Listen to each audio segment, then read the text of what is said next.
and we want them to feel just as comfortable, and we thank each and every one of you all for coming, okay? Okay, clap it up again. Good. All right. Close into my dream.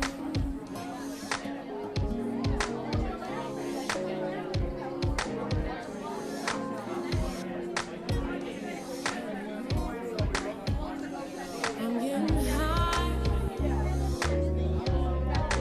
Close into my dream. I'm getting high, higher. Feeling my sleep. Sometimes it feels like I'll never go past you. Sometimes it feels like forever, ever. But I'm going high. Close into my dream. I'm going high, higher. Financial education.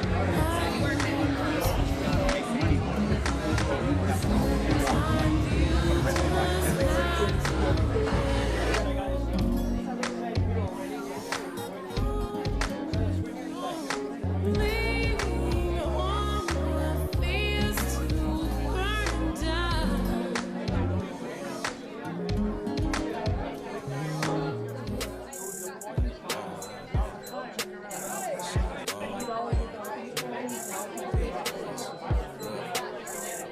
All I gotta say is, what a year, what a year. I decided now that every year's our year, oh yeah, man, that's till we disappear. I'm focused on the near, never what's in the rear.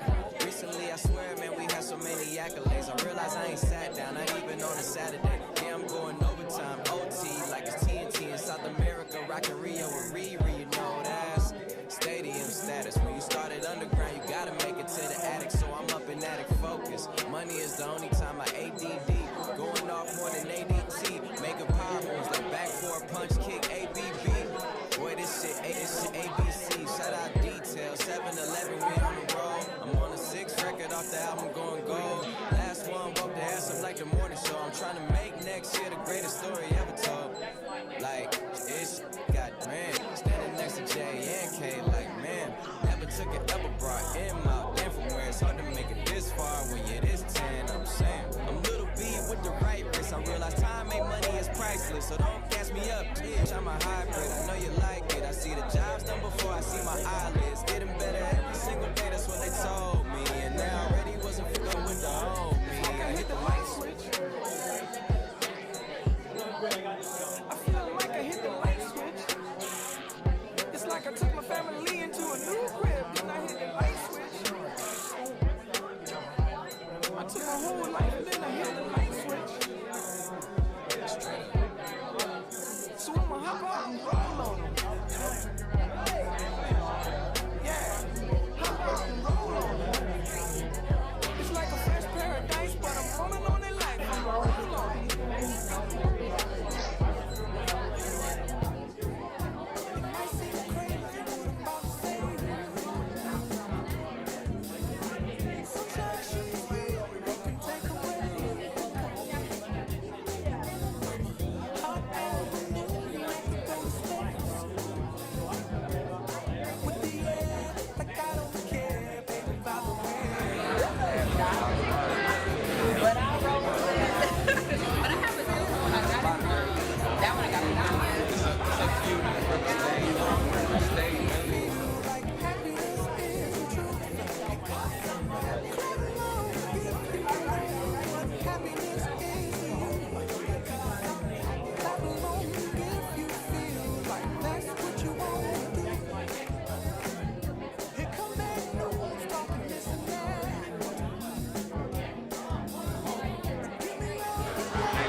they have a totally different situation. So basically,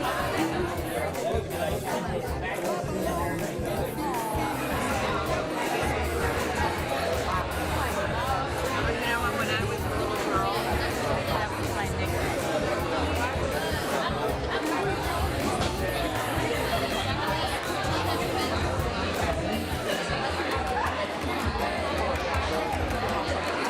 typical day might be Neither one of us are part of the event. We just happen to connect because we both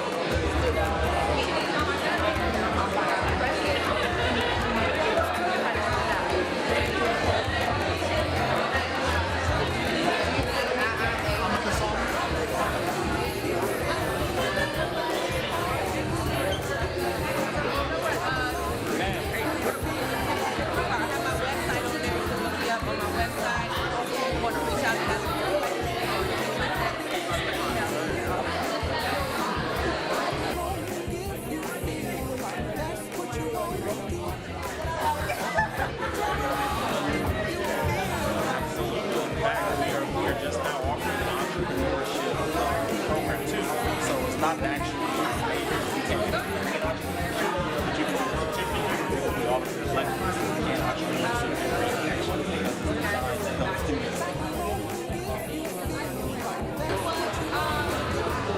Representing the contractor, field captain. What do you like? What do you do?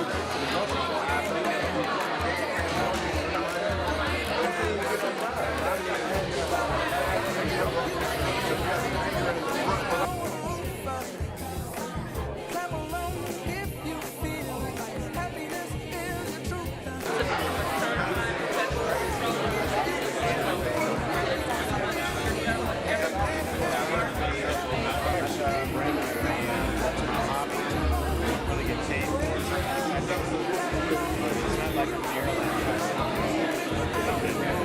Those guys can make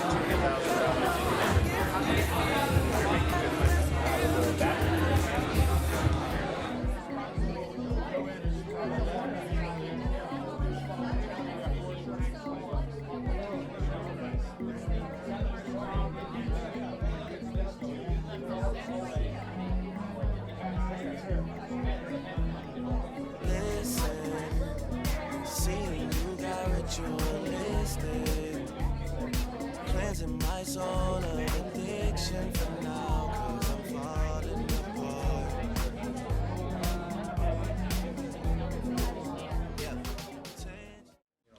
Home life, my personal relationships with my now wife, and also my other family members, and also being involved in my church. And one thing that I learned early on was that this is a skill that I'm going to have going forth for the rest of my life, balancing all of these things. And if I want to be a successful professional, I have to know that a part of me being a successful man as a whole is not letting my professional life consume all of my time and energy, but still succeeding in my professional life at the same time. So I have to be accountable to my wife. I have to put her as a priority, but I also have to take care of my assignments that relate to my professional life as well. So it's really just a matter of knowing that somehow, some way, I'm going to be making decisions that's going to allow me to be successful in all those areas by putting God first and walking accordingly. So the first thing I want to say is that relationships, whether it be friendships, whether it be a marriage, or whether it be a child, they take work. They don't happen by accident. If you don't work on a marriage, or you don't work on being a parent, okay, you suffer the consequences. So I realized early on that my marriage was as important as my job, and that when we had a son, that being a father was just as important. So I tried to balance all three, and oftentimes I would come home from work after a long day. We would have dinner. I would play with my son, and when my son went to bed, if I had some work to do, that's what I did. My dad came home from being incarcerated. My dream of being a business owner, he came out on the same tip. So he had brought different convenience stores, different businesses, where I started working for him. and helping him, you know what I'm saying, with his business. And I built my company, his dollar store. And our goal was always to be able to, you know what I'm saying, support the family and make tons of money so we could be able to be a blessing to other people. Then that carried on. I started walking on my own 2 feet with my business, and I detached my business from my father's business. And I just started, kept working long hours, 14 hours a day. But at the end of the day, so my goal was to be able to help be a blessing to other people. So my challenges were, my son was not even 1 year old, and I lost my job. But what happened was I found a job that I worked in his daycare. So I took a pay cut to be able to be there with my son during that key portion of his development. And I want to answer that question on a few different ways, because my work history is long. So that's when I was working in social work and human services. And in my mentality is, this is what we're supposed to do. We're supposed to work a 9 to 5. We're supposed to put our kids in school. We're supposed to put them in after school programs. And then we're supposed to see them for a few hours at the end of the day.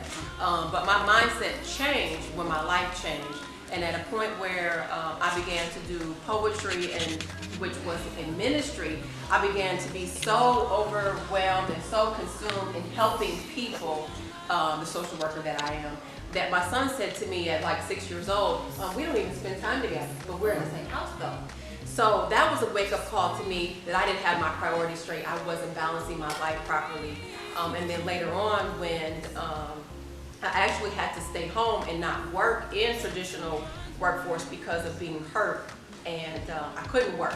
And so my gifts and talents, which initially was my ministry, began to be my source of income and how I was making ends meet. And at that point I said, I'm not going to do anything that would not allow either my son to come to, or I have a place where I can send him that I feel comfortable and secure. I'm not just going to always send him off to somebody that I'm paying to watch him who I don't even know. So at that point, the village, my family, and our village became more important to me, and I began to utilize them more. And using your village, having people in your life that support what your vision is, support what you do. It's important to build those relationships, not just through family, but even through friends or networks or different things like that, so you can have the support that you need to balance your life properly. I just keep telling me this ministry, this program, I gotta push it. I had to learn how to do the articles of incorporation on my own. I had to learn how to do the campaign fundraising on my own. I had to learn how to get my employee identification number on my own. I had to learn how to do my website on my own, my program on my own, my proposal for funding on my own. I had to learn how to do the background checks on my own, and I was just so mad. Honestly, I was so mad because I'm just like, how they gonna fire me? And I felt like I was one of the best directors they ever had. 2, why do I gotta do everything? I'm mad. I'm praying about, like, God, show me the vision. But this is what I'm trying to tell you. It ain't even been a year yet. Kids with scholarships, kids with internships, job opportunities. We're about to expand in Cleveland, where they want us to run a whole district for the original dreamers here in Detroit and Cleveland. It hasn't even been June 20th, 2017 yet. I got offered a full ride to Johns Hopkins for my master's program.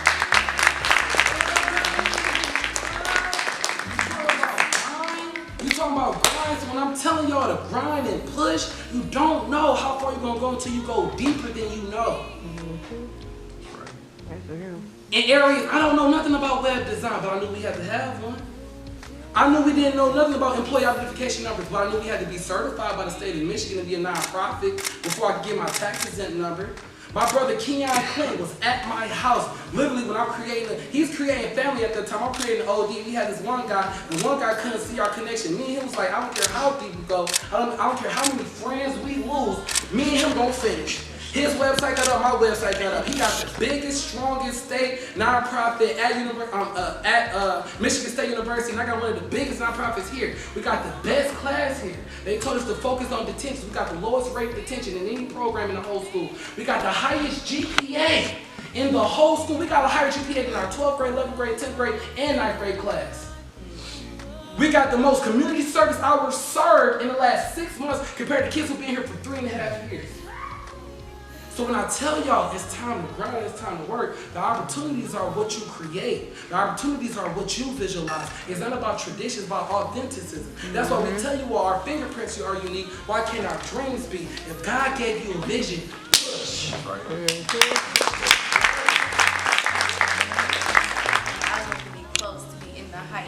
And something kept telling me, like, you need to go away. Like, you're not gonna be able to concentrate here. You're gonna keep getting in trouble. You're gonna keep hanging with the same people. I have Mr. Horn in my ear, like, are you a lion? Are you a lion or a gazelle? So it is like, you know, so God just sent me to Alabama. It's so far away. But when I come home, it's like, I'm coming home to give people advice. Like the people I went to high school with, some of them still doing the same stuff that they was doing before we left.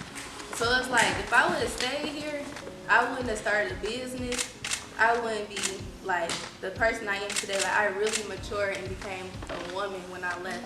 And I'm not a little girl no more. Like age has nothing to do with maturity. It's about experience. And for me, it took, my best friend got murdered when he was 16 years old. And then as soon as we graduated high school, I don't know if y'all know who Kevon Sargent is. He died in a car accident right after we graduated. So that really woke me up. I'm like, life too short to be here playing. Like, you really sitting here playing. And God waking you up every day. So it's like you need to do something with the blessings that you get. So y'all can ask Sister Horn. I was in class like, I'm gonna get a 3.0 for Kim. That was my best friend. Like, my grades are so bad, y'all. I'm gonna get my grades up for her. And I graduated from CAS at a 3.7. Cool.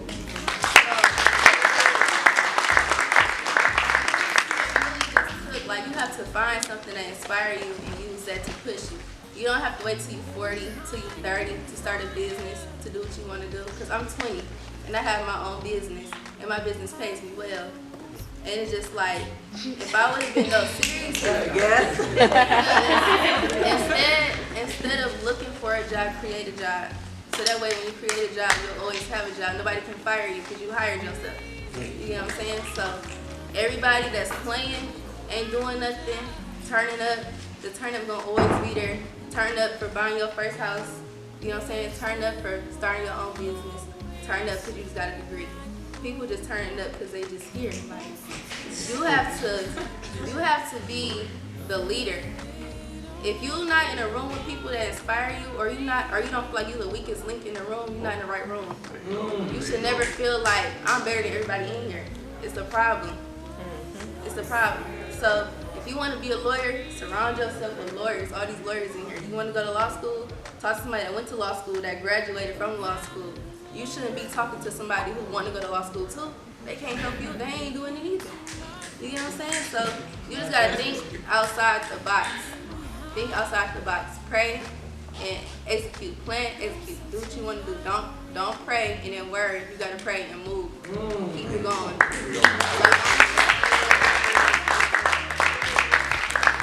Like she said, she's in college. I just graduated from law school, so.